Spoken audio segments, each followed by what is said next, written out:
ಸರದೆ ಮನಸ್ಸುಗಳಿಗೆ ನನ್ನ ಪ್ರೀತಿ ನಮಸ್ಕಾರ. ಶಾಂತಿ ವಿದ್ ಮಾಹಿತಿ ಚಾನೆಲ್ಗೆ ಸ್ವಾಗತ. ಇವತ್ತಿನ ವಿಡಿಯೋದಲ್ಲಿ ಒಬ್ರು ಪೇರೆಂಟ್ಸ್ ಕೇಳಿದ್ರು, ಮೇಡಮ್ ಇದೇನಿದು R3 CBSE ಯ ತ್ರಿಭಾಷಾ ನಿಯಮ ಅಂದ್ರೆ ಏನು ಗೊತ್ತಾಗ್ತಾ ಇಲ್ಲ, ಸ್ವಲ್ಪ ಹೇಳಿ ಅಂತ ಹೇಳಿ ರಾಷ್ಟ್ರೀಯ ಶಿಕ್ಷಣ ನೀತಿ 2026 ಹಾಗೂ 27ಗೆ ಅಪ್ಲೈ ಆಗುವಂತೆ 3 ಭಾಷೆಗಳನ್ನ ಮಕ್ಕಳು ಕಲಿಬೇಕು ಅನ್ನೋದನ್ನೇ ಈ ತ್ರಿಭಾಷಾ ನಿಯಮ ಅಂತ ಹೇಳ್ತಾರೆ. ಕ್ಲಿಯರ್ ಅಲ್ವಾ? ಹಾಗಾದ್ರೆ ಇದರ ಉದ್ದೇಶ ಏನು? ಗೌರ್ಮೆಂಟ್ ಯಾಕೆ ಹೊಸ ರೂಲ್ಸ್ ತಗೊಂಡ್ಬಂದಿದೆ ಅಂತಂದ್ರೆ ನಮ್ಮ ಮಕ್ಕಳ ಭಾಷಾ ಸಾಮರ್ಥ್ಯವನ್ನ ಹೆಚ್ಚಿಸುವಂತದ್ದು ಅವರ ಉದ್ದೇಶ ಆಗಿರುತ್ತೆ. ಅಂದ್ರೆ ನಮ್ಮ ಮಕ್ಕಳ ಲ್ಯಾಂಗ್ವೇಜ್ ಏನ್ ಮಾಡ್ಬೇಕು, ಇಂಪ್ರೂವ್ ಆಗ್ಬೇಕು ಅನ್ನೋದು ಅವರ ಉದ್ದೇಶ. ಓಕೆ, ಆಲ್ರೆಡಿ ನಮ್ಮ ಮಕ್ಕಳು ಲ್ಯಾಂಗ್ವೇಜ್ ಅನ್ನ ಕಲಿತಾ ಇದ್ದಾರೆ. ಹಾಗಾದ್ರೆ ಇನ್ಮೇಲೆ ಮೂರ್ ಲ್ಯಾಂಗ್ವೇಜ್ ಕಲಿಬೇಕಂತ ನೀವು ಕೇಳ್ತಾ ಇದ್ರೆ ಅವ್ರು ಏನ್ ಹೇಳ್ತಾ ಇರೋದು ಅಂತಂದ್ರೆ 2 ಭಾರತೀಯ ಭಾಷೆಗಳನ್ನ ನಮ್ಮ ಮಕ್ಕಳು ಕಡ್ಡಾಯವಾಗಿ ಓದ್ಲೇಬೇಕು. ಹಿಂದಿ, ಕನ್ನಡ, ತಮಿಳ್, ತೆಲುಗು. ಸೊ ಇದೆಲ್ಲವೂ ನಮ್ಮ ಭಾರತೀಯ ಭಾಷೆಗಳು. ಓಕೆನಾ?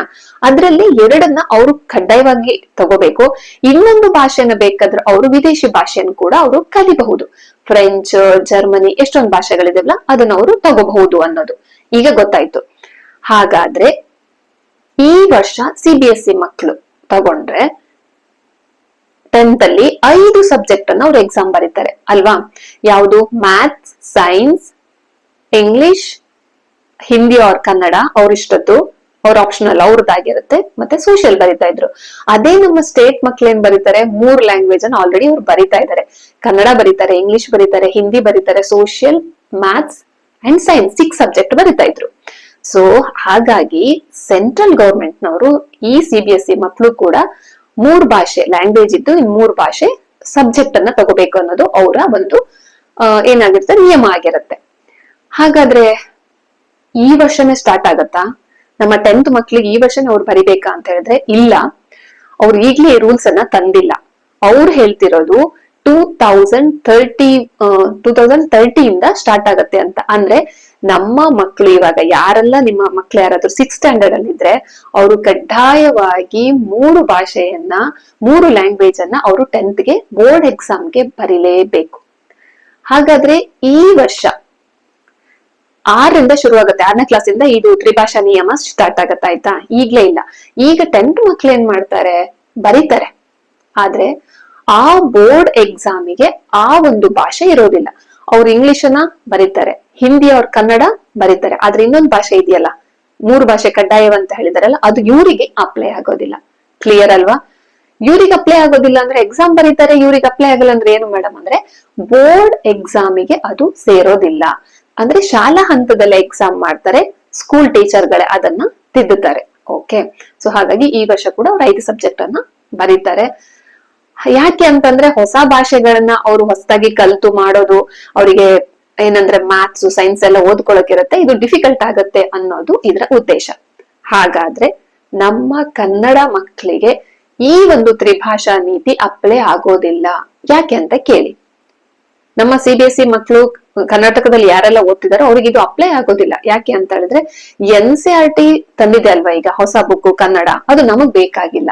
ಯಾಕೆ ಅಂದ್ರೆ ಆಲ್ರೆಡಿ ನಮ್ಮ ಹತ್ರ ನಾವು ಪ್ರಥಮ ಭಾಷೆ ಅಥವಾ ದ್ವಿತೀಯ ಭಾಷೆಯಾಗಿ ಏನ್ ಮಾಡ್ತಾ ಇದೀವಿ, ಕನ್ನಡವನ್ನ ಓದ್ತಾ ಇದೀವಿ. ಸ್ಟೇಟ್ ಸಿಲೆಬಸ್ ನವರು ಕೆಲವರು ಕನ್ನಡವನ್ನ ಪ್ರಥಮ ಭಾಷೆ ಬುಕ್ ಅನ್ನ ಓದ್ತಾ ಇರ್ತಾರೆ. ಮತ್ತೆ ಲ್ಯಾಂಗ್ವೇಜ್ ಅನ್ನು ಕೂಡ ಪ್ರಥಮವಾಗಿ ತಗೊಂತಾರೆ ಕೆಲವು ಸ್ಕೂಲ್ ನವರು, ಸ್ಟೇಟ್ ಅವರು.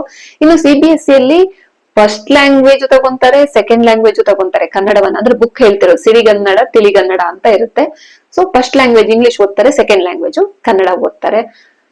ಸೊ ಹಾಗಾಗಿ 3ನೇ ಲ್ಯಾಂಗ್ವೇಜ್ ಅಂದ್ರೆ ಹಿಂದಿ ಬೇಕಂದ್ರೆ ಇವರು ತಗೋಬಹುದು. ಯಾರು? ನಮ್ಮ ಮಕ್ಕಳು. ಸೊ ಹಾಗಾಗಿ ನಮ್ಗೆ ಇಲ್ಲಿ ಬೇರೆ ಭಾಷೆ ಅಂದ್ರೆ NCERT ಬುಕ್ಸ್ ನಮ್ಗೆ ಬೇಕಾಗೋದಿಲ್ಲ. ನಮ್ಮ ಸ್ಟೇಟ್ ಗವರ್ಮೆಂಟ್ ತಂದಿರುವಂತಹ 2 ಬುಕ್ ಇದೆ, ತಿಳಿಗನ್ನಡ ಮತ್ತೆ ಸಿರಿಗನ್ನಡ ಬುಕ್ ಅನ್ನ ನಾವು ರೆಫರ್ ಮಾಡಬಹುದು. ಓಕೆ, ಇದಿಷ್ಟು ಏನಾಗಿರುತ್ತೆ ಅಂತಂದ್ರೆ R3 ಬಗ್ಗೆ ಆಗಿರತ್ತೆ ಅಲ್ವಾ?